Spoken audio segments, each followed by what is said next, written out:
جناب علی خوش آمدید کہتے ہیں آپ کو. علماء کرام ہمارے ساتھ تشریف فرمائے. جناب مولانا کمیل مہدوی صاحب, مولانا شجاعالدین شیخ صاحب, مفتی عامر صاحب اور جناب قبلہ مفتی سہیل امجدی صاحب ہمارے ساتھ تشریف فرمائیں. یہ واٹس ایپ نمبر بھی آپ کی اسکرین پر آئے گا جس پر آپ سوالات بھیج سکتے ہیں. اگر اجازت دیں پہلا سوال ہم سنائیے گا جناب. پہلا سوال. السلام علیکم. وعلیکم السلام.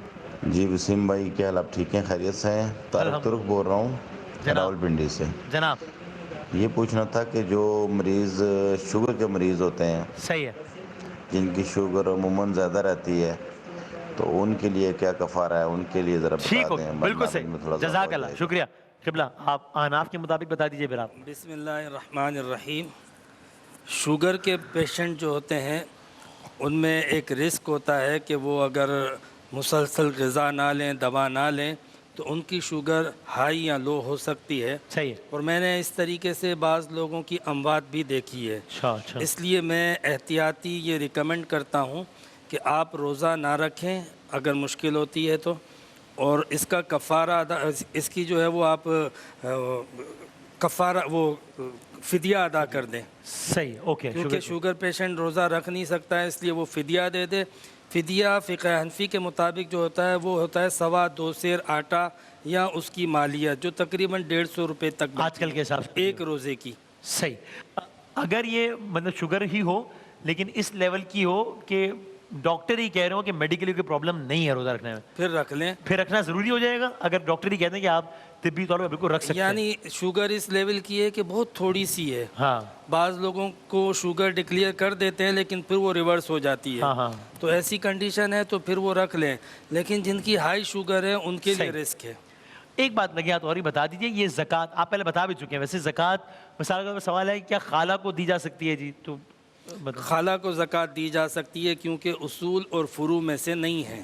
بالکل صحیح, دی جا سکتی ہے بالکل. اس میں کوئی شرعی اختلاف ہے یہ پہلے والے مسئلے پہ؟ تقریباً وہی بات ہے, صرف ایک شاید چھوٹی سی ایکسپلینیشن شاید ہو جائے. وہ یہ کہ فقہ جعفریہ میں کہ اس نے رکھنا ہے یا نہیں رکھنا, اس کا فیصلہ خود اس مکلف پہ چھوڑا گیا ہے. اچھا, یعنی یہ کہ وہ ڈاکٹر سے مشورہ ضرور لے, اور مشورہ لینے کے بعد وہ خود انٹرنلی کس نتیجے تک پہنچتا ہے کہ میرے لیے اس وقت رکھنا نقصان دہ ہے یا نہیں, میں گزار لوں گا. اچھا, اور بعد میں اس کو میڈیسن سے کور کر لوں گا.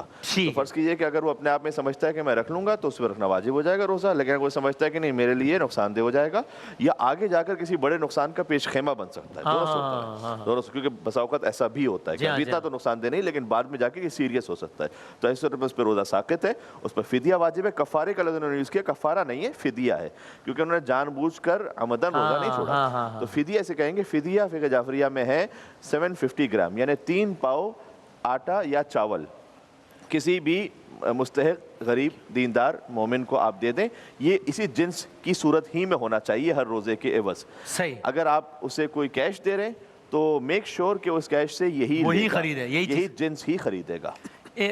کس کا زیادہ ہوا آپ نے کتنا بتایا کیا فدیہ ہوتا ہے؟ 750 گرام یعنی 3 پاؤ. اور یہاں کتنا ہوتا ہے؟ ہمارے یہاں پہ تقریباً 150 روپے بنتا ہے. یعنی بندہ یہاں کتنے بن رہے ہیں اندازہ میں جاننا چاہ رہا ہوں ذرا, اکانومی کس کو زیادہ ایکسپینسو؟ شاید آپ نے 2.25 سیر کہا نا. ہاں, یہ اصل میں قرآن پاک میں ہے نا, تو اس حساب سے ہم دیکھا جائے اطعام و طعام سے مراد یہ ہے کہ بندہ 2 وقت کی روٹی. ہاں اچھا, پھر اس کی بیس پہ انٹرپریٹیشن ہے. صحیح. ایک مد طعام ہے نا, تو وہ جو ایک مد طعام ہے وہ ہمارے مطلب فقہاء کے اجتہاد کے مطابق ایک وقت کا پیٹ بھر کر کھانا ہے. اور یہاں کے مطابق بالکل صحیح مناسب. صحیح.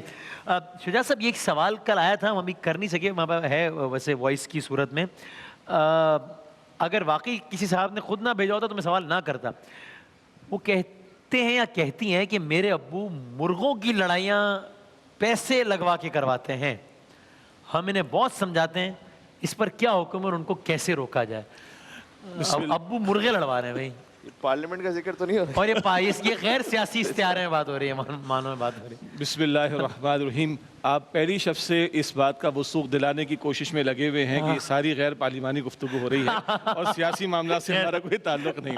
اچھا, آپ کی اجازت ہو, یہ جو خالہ والا مسئلہ آیا تھا اس کا ایک اخلاقی پہلو, فقہی پہلو تو مفتی صاحب نے بیان فرما دیا, اور میں سمجھتا ہوں کہ جو خواتین کے حقوق کے حوالے سے بات ہے اور ان کی پروٹیکشن کے حوالے سے بات ہے, یہ بڑی قیمتی ہوگی.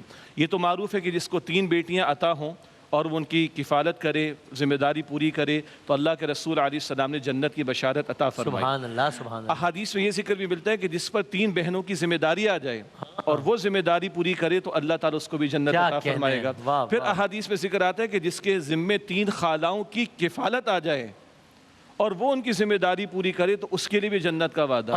اور جس کے پاس 3 پھپھیوں کی کفالت کا معاملہ آ جائے، ذمہ داری کا معاملہ آ جائے، اس کو بھی اللہ کے رسول علیہ السلام نے بشارت عطا فرمائی۔ آپ اندازہ کریں کہ ایک تو محرم نامحرم کی تمیز، وہ رشتے مسائل بیان ہوتے ہیں۔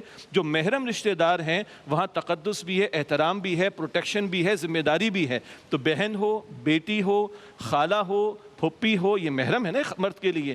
اگر ان کی ذمہ داری اس پر، بیٹی تو خیر وہی ہے ہی ذمہ داری، جیسے مفتی صاحب نے اصول فروع کا مسئلہ بیان فرما دیا، لیکن یہ اخلاقی پہلو بھی ہمارے سامنے رہنا چاہیے۔ تو ہم اپنی بہنوں سے کہتے ہیں کہ بھائی تم اپنے حق کی بات نہ کرو، تم یہ بات کرو کہ ہمیں شریعت عطا کرو جو اللہ اور اس کے رسول علیہ السلام نے تعلیم ہمیں عطا فرمائی۔ سبحان اللہ سبحان اللہ۔ اب جہاں تک مرغوں کو لڑانے کا تعلق ہے، پہلی بات تو یہ کہ ذرا مطلب ہم امتی ہیں محمد مصطفیٰ صلی اللہ علیہ وآلہ وسلم کے، اور ایک بڑے مشن اور مقصد کے لیے اللہ سبحانہ وتعالیٰ نے ہمیں بھیجا ہے۔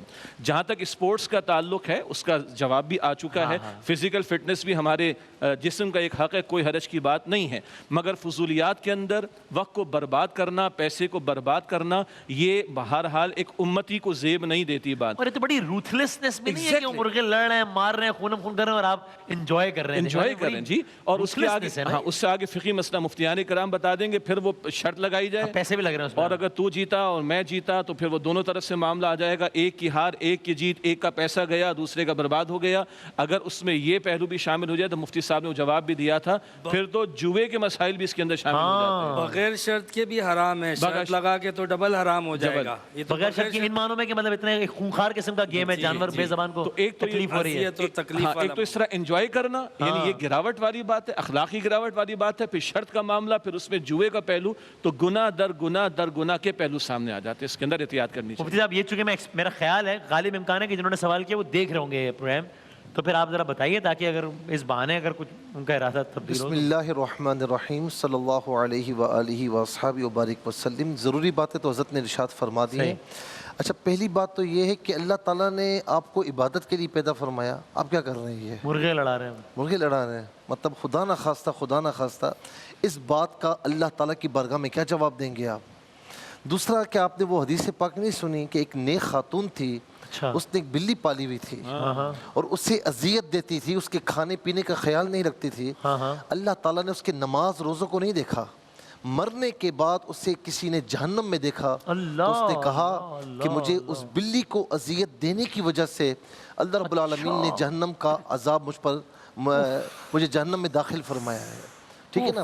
اچھا، دوسری بات ان چیزوں کو تو ہم بالکل ہی لائٹ لیتے ہیں، مطلب we don't even consider it a problem، یہ تو کوئی مسئلہ ہی نہیں سمجھتے ہوں۔ کمال۔ اچھا، آپ یہ دیکھیں کہ 2 مرغوں کو لڑا رہے ہیں، وہ زخمی ہو رہے ہیں، خونم خون ہو رہے ہیں، آپ تماشا دیکھ رہے ہیں، آپ کو مزہ آ رہا ہے، آپ ان کو اذیت دے کر مطلب خوش ہو رہے ہیں، تو اس کا مطلب ہے کہ آپ کی فطرت میں یہ چیز ہے، خدا نہ خواستہ۔ نہیں، ایسا نہیں ہے، بلکہ یہ آپ شیطان کے بہکاوے میں آ کر ایسا کر رہے ہیں، اور اس میں بہت سے گناہ ہیں۔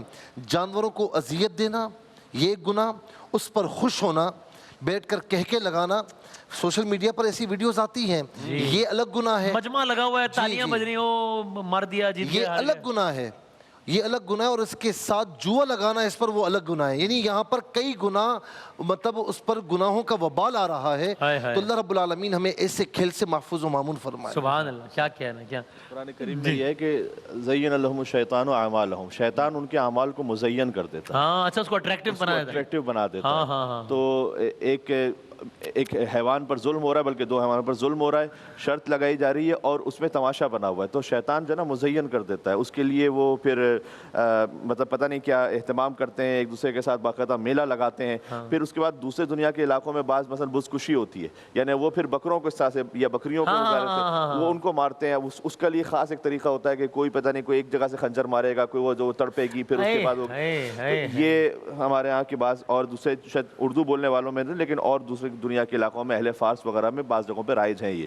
تو یہ سارے وہ کام ہیں کہ جو شیطانی کام ہیں، اور اللہ سبحانہ وتعالیٰ سے ہمیں محفوظ رکھے۔ اور مفتی صاحب نے حدیث کی طرف بھی اشارہ کیا، ساتھ میں خود رمضان المبارک کے حوالے سے میں بات کہوں کہ مولا علی مرتضیٰ کرم اللہ وجہہ علیہ الصلوۃ والسلام جب وہ 19 رمضان کو اپنے بیت الشرف سے باہر آ رہے تھے مسجد کوفہ میں، جو ان کی آخری نماز تھی اس مسجد میں فجر کی، جس میں ان پہ ضربت لگی، تو چند مرغابیوں نے ان کا راستہ روکا اور انہوں نے اپنی بیٹی حضرت ام کلثوم جن کے گھر پہ انہوں نے اس رات کو گزارا تھا، یہ فرمایا کہ اگر ان کے دانے اور پانی کا خیال کر سکو تو انہیں اپنے پاس رکھنا، اور اگر دانے پانی خیال نہ رکھ سکو تو انہیں آزاد کر دینا۔ اتنی تاکید ہے، اس لیے کہ علی یہ پسند نہیں کرتا کہ اس کے گھر میں کوئی جانور رہ جائے اور اس کے آب و دانہ میں کسی قسم کی کوئی کمی ہو جائے۔ تو جب جانوروں کا اہتمام ہے تو پھر انسانوں کے حقوق کا تو پھر اللہ اللہ۔ ہاں شوقیہ شکار کسی جانور کو، پرندے کو اذیت دینا یہ جائز نہیں ہے، یہ کہاں سے جائز ہو سکتا ہے؟ اچھا یہ صرف مرغوں کی نہیں، کتے وغیرہ جس جانور کا بھی معاملہ ہے ایسا کرنا بالکل جائز نہیں۔ بے شک جو جانور عین نجس بھی ہے اس کے ساتھ بھی آپ یہ نہیں کر سکتے، یہ نہیں کر سکتے، بالکل کوئی حق آپ کو شریعت نے نہیں دیا۔ اور ایک آخری بات، مزارات پر میلوں کے نام پر جو یہ لڑائیاں ہوتی ہیں نا، تو یہ اس بات کا حق کسی نے نہیں دیا کہ کسی اللہ کے ولی کے مزار کے پاس یہ حرکتیں کریں، بلکہ یہ عمل اگر دین کا تشخص خراب کر رہا ہے تو اور آپ مجرم ہیں نا، کہ پھر آپ ایک پورے کئی گناہ عذاب ہے۔ اس میں ایک بات جو ہے نا، یہ جو لوگ تماشائی ہوتے ہیں یہ برابر کے مجرم ہیں، جو اس میں ٹائم پاس کر رہے ہوتے ہیں، کہتے ہیں بس ہم تو اسی ٹائم ایسے کھڑے تھے بس دیکھ رہے تھے، مطلب ٹائم پاس آپ کے پاس اتنا کون سا ٹائم تھا؟ آپ کو ٹائم جو ملا ہے وہ کس لیے ملا ہے؟ بعض لوگ بچوں کو بھی لے آتے، کہتے ہیں بس بچوں کی خوشی کے لیے، تو کوئی اچھی چیز دکھاؤ، کوئی قرآن سناؤ، کوئی اللہ تبارک و تعالیٰ کی عبادت گاہ مسجد میں لے جاؤ۔